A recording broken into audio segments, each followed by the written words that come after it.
À la maison, En voiture, au bureau, partout, on vous accompagne. Merci de nous écouter.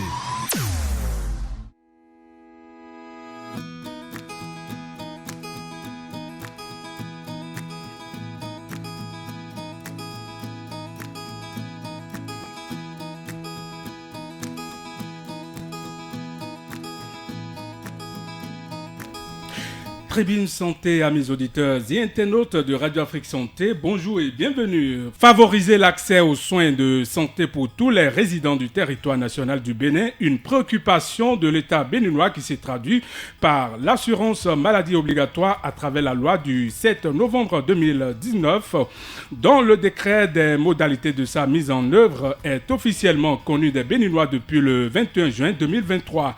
Quelle appréciation peut-on faire de ce décret du gouvernement de la rupture? Une bonne nouvelle pour la population ou c'est de l'utopie? En tout cas, vous aurez l'avis de mes invités déjà en studio. Tribune Santé, c'est bien avec Alessandre Alovokmeou, un acteur de la société civile. Monsieur Alessandre, bonjour. Bonjour, monsieur le journaliste. Alors, de l'autre côté, en face de vous, William Cliquant, journaliste à Canal 3 Bénin. William, bonjour. Bonjour Marcelin et bonjour à tous. Voilà, avant d'entrer dans le vif du sujet de ce matin, je nous propose d'écouter un extrait du porte-parole du gouvernement de Patrice Talon. Alors, on l'écoute. L'État béninois a consacré, à travers la loi numéro 2019-40 du 7 novembre 2019, l'égal accès à la santé pour tous ses citoyens. Dans cette logique, une stratégie intégrée et inclusive d'extension de la protection sociale a été adoptée en vue d'atteindre cet objectif.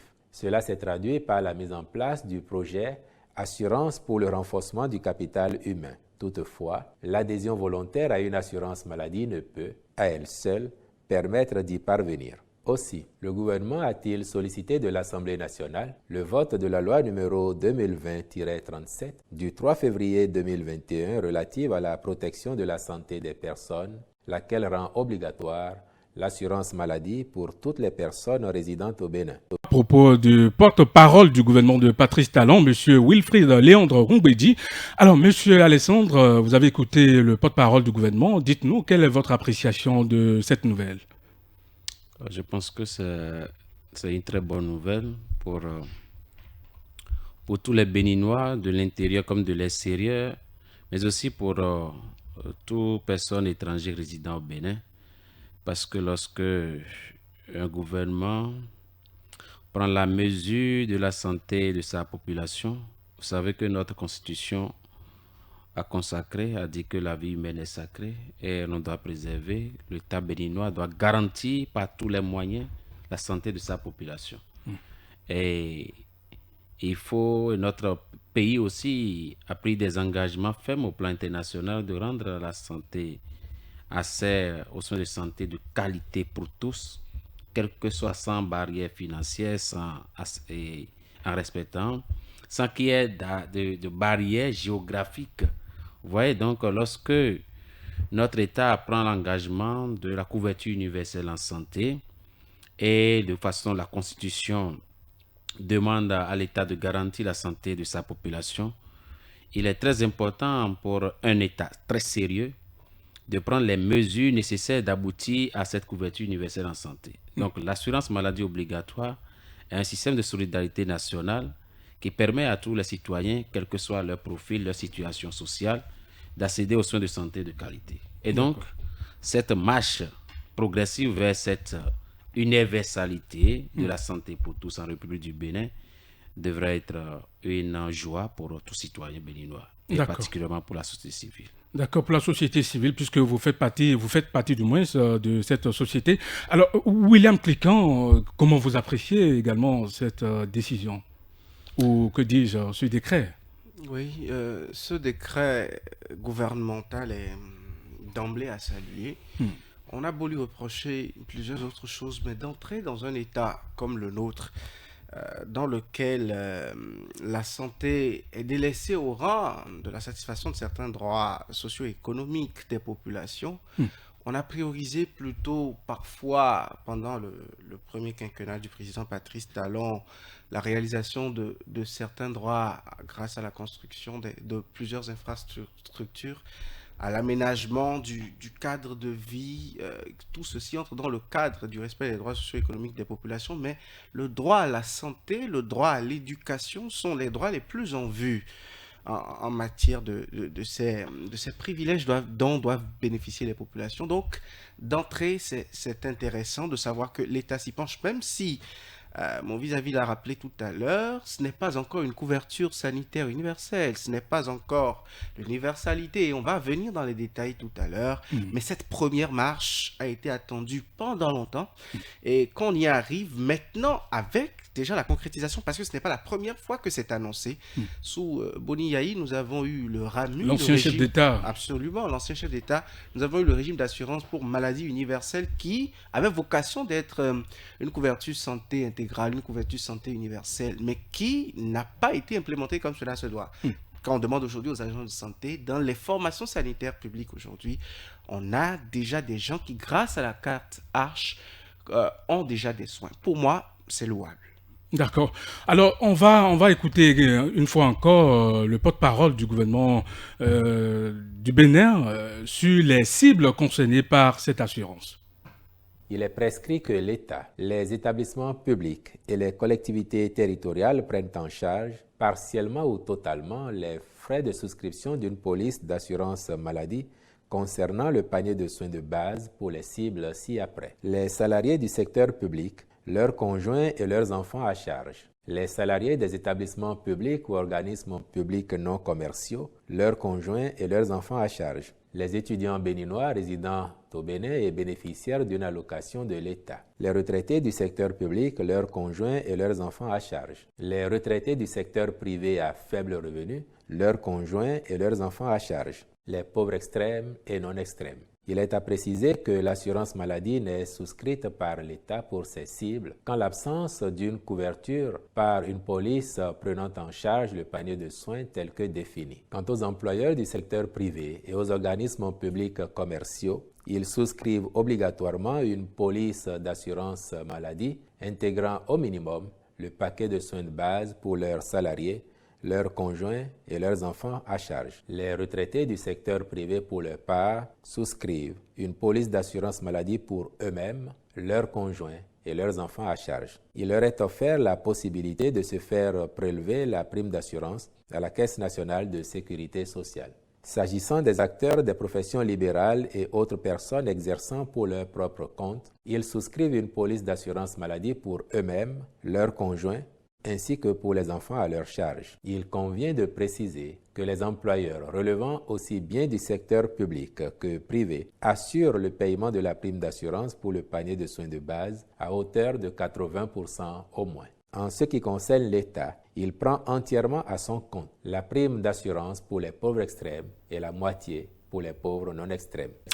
À l'instant, Wilfried Léandre Rombédi, porte-parole du gouvernement. Monsieur Alessandre, vous avez écouté le porte-parole tout à l'heure et il parle des salariés du secteur public. Quel avantage? Merci beaucoup. Je pense que la cible est claire. Quand vous parcourez la cible, vous allez voir que il y a tout le monde dedans, jusqu'aux travailleurs indépendants. Il n'y a pas quelqu'un qui réside au Bénin ici qui ne va pas se retrouver dans une des catégories citées par le porte-parole du gouvernement. Il faut dire que cette annonce, parce que le décret même n'est pas encore sous la main, le décret a de détails. Le décret même n'est pas encore sous la main, publié au journal officiel, n'est pas encore sous la main pour que, de façon détaillée, qu'on en parle, mais le relevé du Conseil des ministres et le compte rendu du porte-parole du gouvernement a clairement dit les différentes cibles. Et les fonctionnaires de l'État sont parmi les cibles et déjà les fonctionnaires de l'État bénéficiaires. Ce n'est qu'une... on va importer, vous voyez, cette assurance dont bénéficient les fonctionnaires de l'État. Il n'y a pas du nouveau en matière de prise en charge des fonctionnaires de l'État. Les fonctionnaires de l'État avaient déjà une prise en charge. les employés du secteur privé avaient des prises en charge pour ceux qui souscrivent aux assurances privées.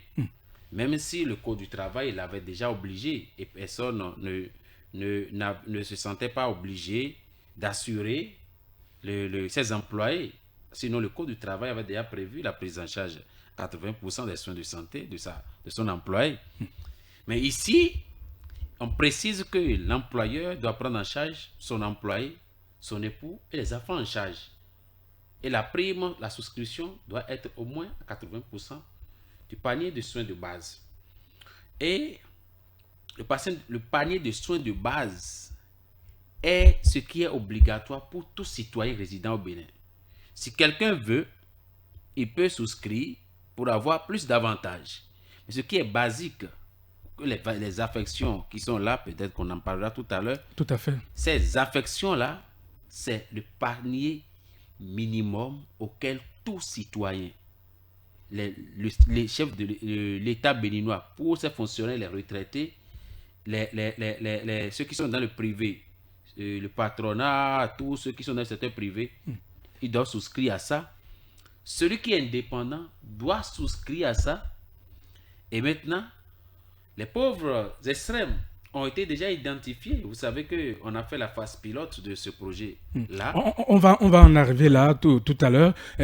Alors, William Cliquant, par rapport à ce que vient de dire M. Alexandre, en disant que tout le monde se voit dans ce décret, est-ce que vous partagez cet avis ? En partie, oui, parce que il faut dire qu'il y a des couches de la société dans lesquelles on ne voyait pas l'obligation de souscrire à une assurance maladie, par exemple.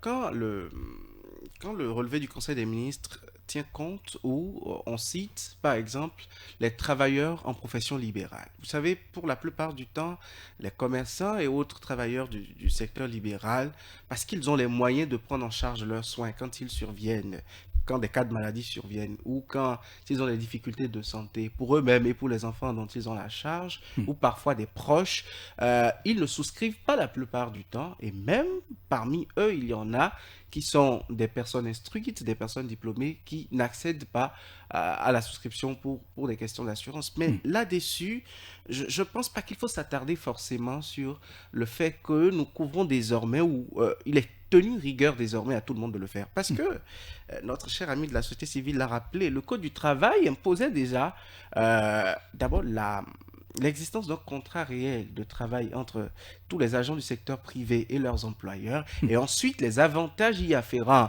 dont l'assurance maladie pour les soins de base, étaient une obligation pour ces employeurs-là. Mais dans beaucoup de structures au Bénin, ce n'est pas le cas. Nous avons vu l'augmentation du SMIC, par exemple, qui a été décidée, qui est une règle désormais, mais dans des entreprises encore au Bénin, on paie moins de ça. Et donc, un peu comme c'est le cas du SMIC, depuis des années, des gens ont travaillé 10, 20 ans. Dans le cadre d'une production, j'ai rencontré des acteurs qui ont fait une quinzaine d'années dans une entreprise qui existe toujours.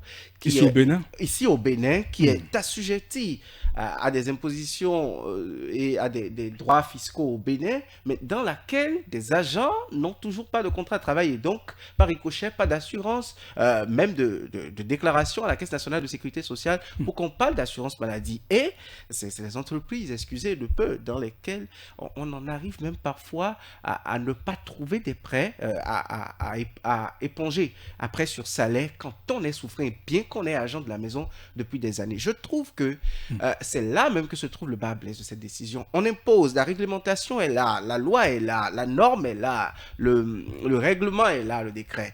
Mais dans la réalité, comment est-ce que cela se passe? Et je sais que nous allons venir encore sur une autre question tout à l'heure, la question des pathologies prises en compte. Pour dire que la garantie qui est vraiment certaine, c'est celle des agents de l'État dans laquelle déjà le 5e des charges sanitaires leur revenait déjà. L'État prenait déjà à 80% en compte les soins basiques pour eux. Et si c'est pour eux que la garantie demeure encore malgré la réglementation, je crois que l'avancée n'est pas grande. L'avancée serait vraiment remarquable lorsque dans le secteur privé, on verrait une obligation pour tous les employeurs, ou tout au moins ceux qui ne sont pas dans l'informel et qui sont formellement enregistrés au registre de commerce et de crédit immobilier au Bénin, que ces entreprises-là, au moins assujetties au fisc béninois, pour tous les employés qui sont sous leur autorité, il y ait une assurance maladie minimale et aussi, comme le dit cette disposition voulue par le projet Arche, que les enfants à leur charge aussi puissent en bénéficier. Parce que quand vous souscrivez au niveau des privés pour l'assurance, quand vous n'incluez pas, par exemple, vos enfants d'un certain âge ou quand ils ont certaines pathologies, vous n'en bénéficiez pas. Aujourd'hui, je crois que c'est une avancée d'une manière ou d'une autre. Mais c'est demander qu'ils souscrivent dans le panier de soins. Oui, c'est ça aussi la réalité. Vous savez, celui qui est au SMIC, combien vous voulez qu'il puisse donner comme prime d'assurance pour Mais on parle de santé, on ne peut pas quand même... Absolument, mais vous savez, le revenu a une grande proportionnalité avec les besoins dans les États comme les nôtres. Et donc, sur ce premier aspect des cibles, pour moi, la cible n'a pas grandement évolué si on va rester à l'étape de la norme, mais si dans la pratique, d'ici quelques temps, même si pour le moment on ne l'a pas encore constaté, si d'ici quelques temps, on voit par exemple dans le secteur privé des gens le faire, ça pourrait davantage avancer. Et pour les professions libérales, l'avancée existerait au niveau du secteur agricole selon moi. Vous savez, aujourd'hui, il y a beaucoup plus un encouragement et un développement des mutuelles d'assurance à leur niveau. Pourquoi? Parce que c'est un secteur dans lequel il y a beaucoup de personnes qui n'ont pas d'instruction, mais qui déploient toute leur force, toute leur fortune dans des spéculations agricoles pour lesquelles après une petite perte, un petit risque s'en va. Donc ce sont les mutuelles qui prennent en compte l'assurance de leur commerce, de leur production agricole, qui leur proposent après aussi des services d'assurance maladie. Je crois que avec cette nouvelle disposition, on va faire la part des choses entre les deux. Protéger son commerce, protéger son business ne sera plus protéger sa santé parce que la protection de la santé est plus primordiale que celle de son affaire. D'accord, monsieur Alessandre, si nous allons aborder l'aspect des étudiants, on voit que oui, ils sont des bénéficiaires. Mais ce qui croche, c'est peut-être le fait qu'on exige qu'ils soient des allocataires. Merci beaucoup. Je pense que, vous savez, nous avons un mal au Bénin. Depuis des décennies, on annonce des réformes, on a des bons documents de politique, mais qui ne sont pas mis en application. Ça n'a pas de suivi, il n'y a pas de suivi de ces décisions.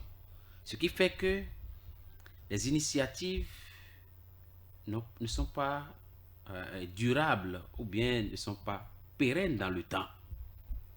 Moi, mon plus grand souhait est que cette initiative aille jusqu'au bout, ne soit pas un échec.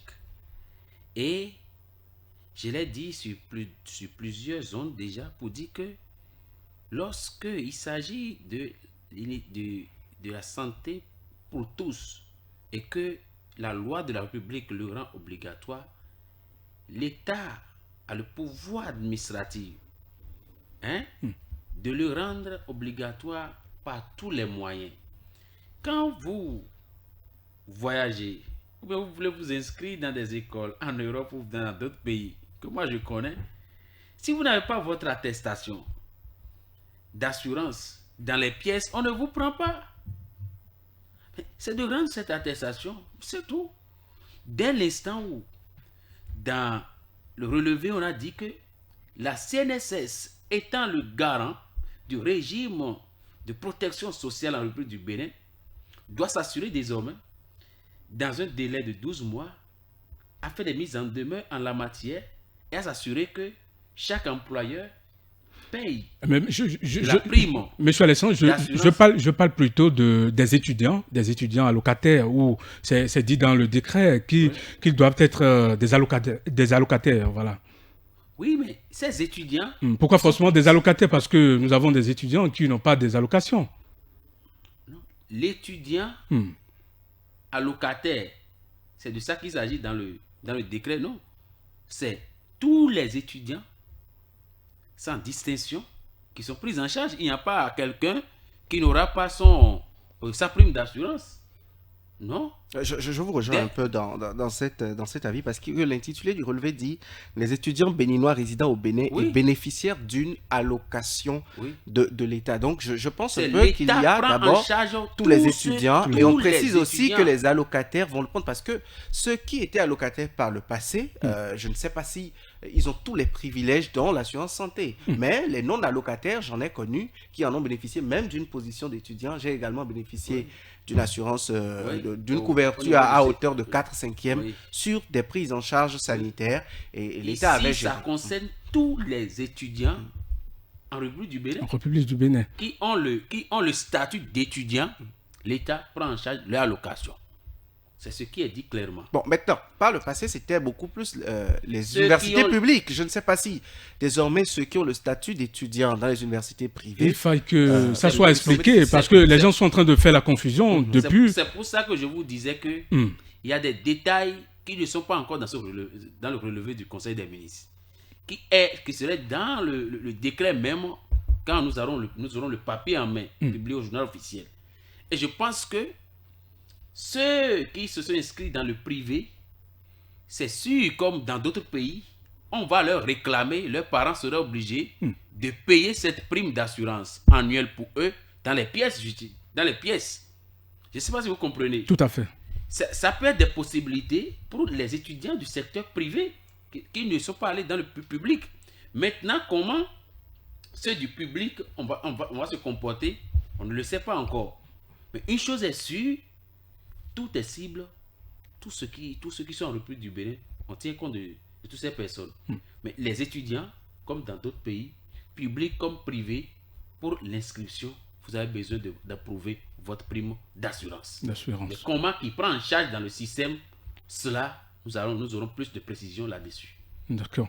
Alors, de l'autre côté, c'est les pauvres extrêmes et non extrêmes, où on dit déjà que pour les pauvres extrêmes, ce sera pris en compte totalement, et la moitié pour les non extrêmes. Comment vous voyez ça, William? C'est toute la difficulté devant laquelle, je crois, ces mesures nous mettent. Vous savez, on a fait un recensement dans la phase pilote, et on a dénombré les pauvres extrêmes et les pauvres non extrêmes. Mais sur quelle base? On n'a pas assez communiqué. Vous savez, c'est qui le pauvre extrême au Bénin, c'est qui le pauvre non extrême? Nous savons déjà que nous sommes un pays en voie de développement du point de vue de ce que nous n'atteignons pas au PIB par habitant, $1, c'est-à-dire un peu moins de 650 francs par jour. Maintenant, dans cette catégorie, est-ce qu'on est en train de dénombrer qu'il y en a qui sont vraiment à la traîne, ou sont des 17 et d'autres des miséreux? Je ne sais pas comment la démarcation se fait, parce que j'en veux pour preuve une opération sociale conduite toujours par le gouvernement en place dans une certaine période de notre histoire, pour laquelle j'ai quelques reproches. Les fonds Covid en soutien aux artisans et à certaines personnes impactées. Vous savez, on a dénombré des gens à qui on a envoyé un soutien, une mesure sociale à saluer, mais d'autres se sont vus lésés dans leurs droits, violer leurs droits intrinsèques, juste parce qu'ils estiment qu'ils étaient au même titre que les bénéficiaires en droit de jouir de cet accompagnement, et qu'ils ne l'ont pas eu, et que ce recensement qui a été fait a été sélectif en les excluant. Sur quels critères l'État trouve que certains sont extrêmement pauvres et d'autres sont pauvres mais au non extrême? Je crois que là-dessus, le décret devrait davantage nous situer et nous dire comment cela se passe. Parce que si on est en train de dire que parmi les pauvres, il y en a qui peuvent prendre certaines pathologies en charge, c'est-à-dire le palu, certains petits maux qui ne sont pas compliqués, est-ce que est-ce qu'ils ont forcément les moyens de le faire? Quand on leur donne la présomption, je prends par exemple quelqu'un qui gagne le SMIC, 52 000 francs CFA, on estime que a priori, il aurait pu prendre en charge une pathologie ou une autre pour lui-même ou pour son enfant. Mais est-ce que c'est gagné d'avance? Est-ce que dans les conditions de vie, avec le pouvoir d'achat qui est le sien, il a la possibilité réellement de le faire? C'est toute la préoccupation que moi j'ai là. Avant d'en venir aux pathologies prises en compte, ok, pour les pauvres extrêmes, c'est bien, l'État prend en charge toute l'assiette. Et pour les non extrêmes, quand ils ont les maladies chroniques, et ça c'est une autre page du débat, quelles sont les pathologies qui sont couvertes par cette mesure? Je trouve par exemple que si ce sont des pathologies pour la plupart gynécologiques, comme je vois césarienne, certaines maladies beaucoup plus enclins à la femme, je ne sais pas si ce sont les financements de ce projet qui ont orienté ça un peu plus vers la promotion de la femme et la garantie des droits fondamentaux de la femme et tout, mais il y a des pathologies dont nous souffrons un grand nombre de personnes souffrent au Bénin, mais qui ne sont pas prises en compte parce qu'elles sont jugées pathologies chroniques. Quelle pathologie, par exemple? Le diabète, les hypertendus. Vous voyez, ces choses font courir les Béninois tellement dans les hôpitaux. Ces choses dévalisent tellement les fortunes des Béninois. Ces choses spolient tellement des économies des Béninois. Ils vendent tellement de biens pour des maladies comme celle-là que l'applaudissement, la stand innovation viendrait d'une mesure de couverture sanitaire qui irait vers ces pathologies-là. Demandez aux professionnels de santé, demandez aux habitués du système sanitaire béninois, demandez, en raison du plateau technique qui existe, aux acteurs qui sont au contact des malades tous les jours. Demandez-leur pourquoi est-ce que les gens viennent le plus à l'hôpital. Oui, il y a mais je pense qu'ils sont associés avant que c'est vrai, ils sont associés. Ce décret ne soit mais sorti. On se rend compte qu'avec les algorithmes qui ont été pris en compte pour la détection des maladies, l'État a compris que certaines maladies lui revenaient trop cher, certaines pathologies lui reviendraient trop cher en les prenant en compte, et donc on les a vraiment, les dialysés au Bénin souffrent le martyre. Ils ont besoin du 1,5 million par exemple pour certains soins basiques et préliminaires, et ils en ont pour presque toute leur vie jusqu'à leur mort. Moi j'ai un collègue par exemple dans mon emploi qui vient de mourir la semaine écoulée pour la dialyse. L'entreprise dans laquelle nous étions n'avait pas les moyens de le soutenir. Lui-même, son salaire, on a beau estimer peut-être qu'il est un pauvre non extrême, mais son revenu ne lui permettait pas de faire face à la dialyse. C'est ça même la réalité de l'assurance maladie. L'assurance maladie, c'est les pathologies qui pompent vraiment les populations et pour lesquelles qu'il faut insérer. D'accord. Alors, M. Alessandre, est-ce que vous partagez la vie de William? Je pense qu'il faut faire la part des choses et on doit savoir que Paris ne s'est pas construit en un jour. Tout doit se passer de façon progressive. D'abord, en termes d'identification de pauvres extrêmes et de pauvres non extrêmes, c'est un processus universellement reconnu par la Banque mondiale et que c'est utilisé dans tous les pays pour identifier les pauvres extrêmes. Et ça, c'est les CPS, les centres de promotion sociale, ces chefs-là qui s'en occupent sous leur coordination, que la communauté même, avec le CV, identifie ces personnes sur la base des critères bien déterminés dans les communautés. Je vous suggère de véritablement se rapprocher du ministère des Affaires sociales pour véritablement comprendre le processus d'identification des pauvres extrêmes. Pour que c'est une mesure comme celle-là, on n'aura pas besoin de les approcher. Ils devraient communiquer là-dessus. C'est pour ça que j'ai insisté sur la communication. William Clécan, on va laisser Alessandre. Le pauvre extrême, c'est celui qui dépend de l'autre en termes de manger. Il ne peut pas. En termes terre à terre. Au Bénin? Oui. Il dépend de l'autre. Il ne peut rien faire sans quelqu'un d'autre. Malgré son âge, il ne peut rien faire. Et donc, c'est la communauté même qui identifie ces personnes. Maintenant, si à l'évidence, s'il y a des ratés, on les situera la responsabilité. Mais j'estime que il faut véritablement que ces différentes personnes qui ont participé à l'identification des pauvres extrêmes et à la distribution de ces cartes et le retour sur ça soit véritablement au micro, à la communication, pour vous expliquer le contenu et comment c'est fait. Je pense que c'est justement ce que Clécan... Si à la sortie, on distribue et on constate que des gens qui sont apparemment riches ont la carte, ça veut dire qu'il y a eu de biais en cours de chemin. Et donc, par rapport à ça, à l'identification des PE ou bien des pauvres non extrêmes, il y a une démarche scientifique mise en place. Maintenant, ce que les hommes en ont fait sur le terrain avec les chefs villages, est-ce qu'on a politisé ça? Je ne saurais le dire. Aujourd'hui, vous, en tant que journaliste, il est important d'investiguer sur la réalité lorsqu'on a distribué, parce qu'à ce jour... Mais nous le faisons déjà, M. Alessandre. À ce jour, toutes les communes, on a distribué les cartes déjà. Les 77 communes ont reçu les cartes, les agents de santé sont formés pour pouvoir prendre en charge les gens. Maintenant, qui sont ces pauvres extrêmes? Est-ce réellement cela? Je pense que nous devons faire un travail pour savoir si véritablement, à l'évidence, le pauvre extrême qu'on a aujourd'hui, qui a la carte, répond aux critères de départ qui étaient définis. Mais c'est justement ce critère que beaucoup ne savent pas, ne savent pas, puisque vous avez fait allusion tout à l'heure à des statistiques. Genre, il y a qu'on appelle les acteurs concernés qui sont de la société, comment on appelle? Oui, du ministère des Affaires sociales. Des Affaires sociales. Oui. Justement, quand c'est pas communiqué, il n'y a pas de communication sur les critères, les gens vont se poser la question de savoir, mais comment est-ce qu'on est arrivé à déterminer ou à identifier ces pauvres? C'est justement ce que, si je ne me trompe pas, quelqu'un est en train de... Aujourd'hui, en faisant la généralisation de l'assurance maladie obligatoire, je pense que le moment est venu, véritablement, pour que l'Agence nationale de protection sociale, avec tout le ministère des Affaires sociales, descende sur le pour terrain, expliquer le processus d'identification, la distribution de la carte, la mise en œuvre du programme pour les pauvres extrêmes et quand ils fréquentent, quel est le système qui est mis en place pour gérer leurs différentes plaintes. Ça doit être un travail qui doit être fait et communiqué. Parce il y a même le projet qui est méconnu encore. Je puis vous dire. Le projet? Oui, le projet ARCH. Ah, mais qu'est-ce qui vous amène à dire ça? Que des professionnels de santé m'ont dit avant cette émission, par exemple, qu'il y en a qui viennent et qui auraient pu bénéficier de ARCH et qui viennent, qui demandent le soutien des oncles, des tantes, il n'y a personne pour les aider. Et ils ne savent pas qu'une telle mesure existe encore au Bénin, malgré toute la communication qui a été faite autour.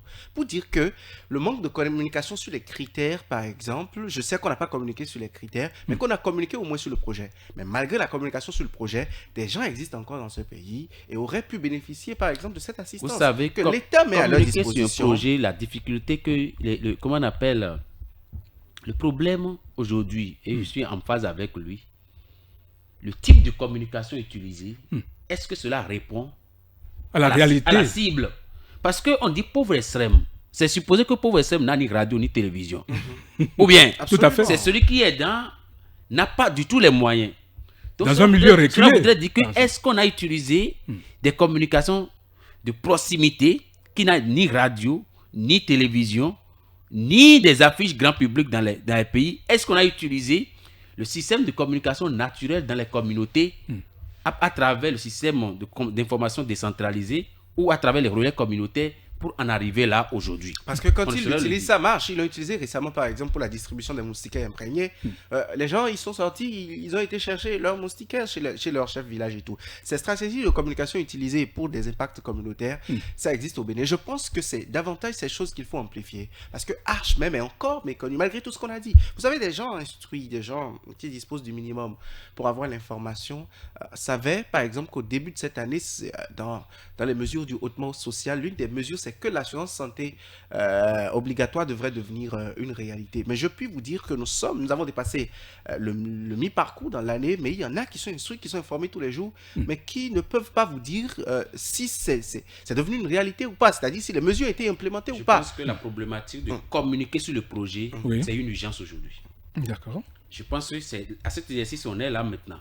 Il faudrait que tout le monde se mobilise et les acteurs impliqués, les parties prenantes qui ont le projet en main, doivent pouvoir expliquer les tenants. Lorsqu'on a annoncé cela, le Conseil des ministres a annoncé cela, moi j'ai fait une sortie médiatique, beaucoup de chefs d'entreprise se demandent comment ça va se passer. Parce qu'ils n'ont pas l'information. Beaucoup de comme cela se doit. Comment ça va se passer. Mais cette question, on n'a pas encore de réponse à cela. Quand est-ce qu'on a de réponse à cela? Ça, je trouve que c'est très important entre la structure à qui le chef de l'État a fait confiance, a confié ce projet hautement social. Le ministère des Affaires sociales et particulièrement l'Agence nationale de protection sociale, l'ANPS, devra élaborer sa politique pour informer toutes les couches sur comment cela doit être fait. On a dit par exemple que l'employeur doit prendre en charge son employé, sa femme et ses enfants.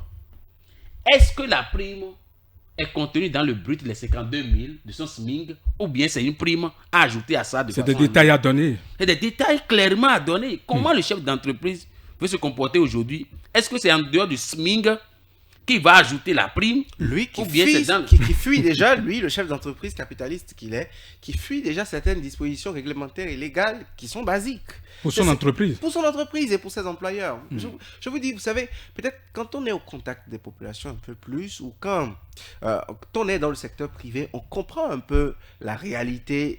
Vous savez, parfois le secteur privé et les agents du privé ont comme impression qu'il y a une grande glace qui sépare les agents du secteur public et les agents du secteur privé, notamment par rapport à des mesures comme celle-là. Vous savez, il fut une époque où on a augmenté le salaire des agents du secteur public et le gouvernement disait que, n'ayant pas de moyens directs d'augmenter le salaire des agents du secteur privé, qu'il incitait les patrons d'entreprise à le faire. Nous, on n'a pas fait de sondage, on n'a pas fait d'investigation à propos, mais je doute fort que les données soient très différentes et qu'il y ait, je ne crois pas, une masse critique d'entreprises qui puissent se plier. Vous savez, le privé, aujourd'hui, a comme impression qu'il est soumis à des exigences fiscales et autres qui élèvent déjà ses contraintes à un certain niveau et qu'il ne faut pas en rajouter avec des mesures sociales qui sont censées aboutir au public. Moi, je pense qu'il faut davantage mettre dans la tête, je ne sais pas si ce n'est pas un moyen de pression ou de sensibilisation, dans la tête du secteur privé béninois, notamment en utilisant le patronat à profit, le Conseil national du patronat du Bénin, la CONEB, le CONEB, pardon, et autres, que l'État ou le gouvernement ait la politique d'inclure suffisamment ces faits tiers-là afin de leur faire cerner l'enjeu dans le secteur privé. Je ne connais pas les statistiques en matière de répartition des agents dans le secteur public et dans le secteur privé, mais avec le nombre limité d'administrations publiques, de services et établissements administratifs publics dont nous disposons, je présume que dans le secteur privé, il y a plus d'agents, il y a plus de Béninois, il y a plus de personnes susceptibles d'avoir droit à ces privilèges initiés par le pouvoir. Donc, c'est en cela que je propose qu'il y ait davantage une mesure particulière envers le privé. D'accord. Alors, Monsieur Alessandre, puisque vous faites partie de la société civile, est-ce que vous êtes associé en ce qui concerne la communication et tout sur ce projet? Je pense que, comme je le disais, que ce projet a une phase pilote. Et moi, en tant qu'acteur de la société civile, j'ai été associé depuis la phase pilote. Et les différents acteurs intervenants, les CPS, le ministère coordinateur, la société civile de ces zones pilotes, on a l'habitude, avec l'ANPS, avec l'assistance technique, le partenaire technique financé par l'USAID, Accelerator, on arrive à se réunir par trimestre pour évaluer ensemble, pour voir les voies et moyens, comment nous allons faire pour mieux communiquer avec ces pauvres extrêmes et avancer progressivement. Donc, la phase pilote nous a permis d'identifier certains obstacles, des goulots d'étranglement. Nous, en tant qu'acteurs de la société civile, on a été associés. Et de façon progressive, aujourd'hui, il y a des faits tiers de société civile que l'État a vu qu'il est important de les associer depuis un certain moment à la communication. A commencé par former les relais communautaires, à gérer les plaintes, à faire le retour pour des mesures correctives. Mais cela n'a pas encore d'impact national, mais cela a commencé dans quelques communes pour voir un peu l'effet par rapport à la communication qu'on utilisait. Cela a commencé il n'y a pas longtemps, que moi je suis au courant, et j'estime que c'est déjà bien qu'il y ait un creuset de réflexion par moment, par trimestre, pour pouvoir réfléchir sur ce que chaque acteur doit faire pour faire progresser ce projet. Et aujourd'hui, les acteurs de la société civile, la maison de la société civile, la coalition des OS pour la couverture universelle en santé, la plateforme des utilisateurs des services de santé, tous ces acteurs-là sont associés au cadre de concertation pour apporter leur expertise, ce qu'ils ont l'habitude de faire dans les milieux, pour pouvoir agir sur la communication de ce projet. Je trouve que cette ouverture d'esprit à la société civile est déjà un bon pas. Et comme le dit mon vis-à-vis, il est important qu'on ouvre davantage maintenant au secteur privé, au secteur sanitaire privé, pour qu'on réfléchisse ensemble. Qu'est-ce que vous apportez? Les assurances privées, qu'est-ce que vous pouvez faire? Jusqu'à quel niveau vous pouvez réduire vos primes pour permettre à la masse, les mutuelles de santé. Je dis déjà que les mutuelles de santé sont associées au cadre de concertation. Mais je trouve qu'il faut élargir davantage et décentraliser ce cadre de concertation par département ou bien dans des zones pour mieux s'approcher de la population et avoir un langage unique au plan national. Vous voyez, je voulais aussi revenir sur quelque chose que mon vis-à-vis avait dit par rapport aux maladies chroniques. Oui. Vous voyez, pour moi, de ma position, non seulement en tant que acteur de la société civile, mais aussi un acteur de santé, je peux lui dire que les maladies chroniques dans tous les pays au monde, ce sont les affections d'abord de base qui fait que spontanément la masse populaire va dans les services de santé qui sont d'abord prises en charge. Et que, puisque c'est une nouvelle, c'est maintenant qu'on a commencé, il est important de faire un travail d'abord sur les affections courantes. Et aujourd'hui, lorsque vous prenez ce panier de soins et en participant au cadre de concertation, le point que chaque coordonnateur fait, je peux vous dire que ce panier de base représente 74-75% des affections couramment rencontrées dans nos services de santé au Bénin. Il est important de le dire, mais l'impact des maladies chroniques sur la situation économique d'une personne. Du pays, c'est ça? Dans un ménage. Hein? Du pays? La situation économique du pays, c'est ça? Non. Quand quelqu'un a le diabète, ou bien a le cancer, ou bien comment on appelle, a une maladie chronique, ça le ruine. Et quand ça le ruine, ça ruine la famille, ça ruine la communauté, ça ruine tout le monde. Et le pays. Et donc, je dis que lorsque ce qui est basique à 74%, les Béninois ont de spontanéité à se faire soigner et à se faire suivre. Vous voyez, cela va réduire substantiellement ces cas de maladie après. C'est parce que... Je suis d'accord avec vous. Et vous convenez avec moi que j'ai salué, Marcelin, très rapidement. Oui, très rapidement, ce serait votre mot de la fin parce que nous sommes... J'ai salué ce panier de base. D'accord. Vous en convenez avec moi. Et j'ai relevé qu'il faut... Vous voyez, par exemple, au Togo, c'est le panier de base. Mais il y a eu une toute petite ouverture sur certaines maladies chroniques. Telles que vous avez documenté les maladies, les affections. Si vous aviez documenté les maladies chroniques à ce point, ou les acteurs avaient documenté les maladies chroniques à ce point, celles dont les taux sont très élevés, une ou deux maladies peut-être pourraient être prises en compte. C'est tout ce que je demande. Quand on met dans la balance, quand vous voyez le chiffre, c'est énorme.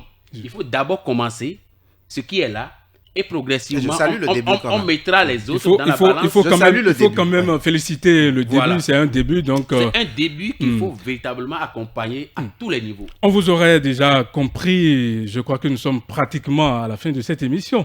Il peut y rester de l'eau dans le marigot, mais nous allons essayer d'enlever notre corde. Terminé, nous sommes à la fin de Tribune Santé de ce jour. J'ai eu le plaisir d'avoir dans ce studio Vincent Folly, Alessandra Alavok-Menwou, acteur de la société civile, et mon confrère William Cliquant de Canal 3 Bénin. Merci à vous deux d'avoir accepté mon invitation. C'est moi. Merci. Tribune Santé de ce jour, une réalisation de Nawala Kobi à la régie Tibus Arikirenou. Votre santé, notre priorité. À la prochaine pour un autre numéro.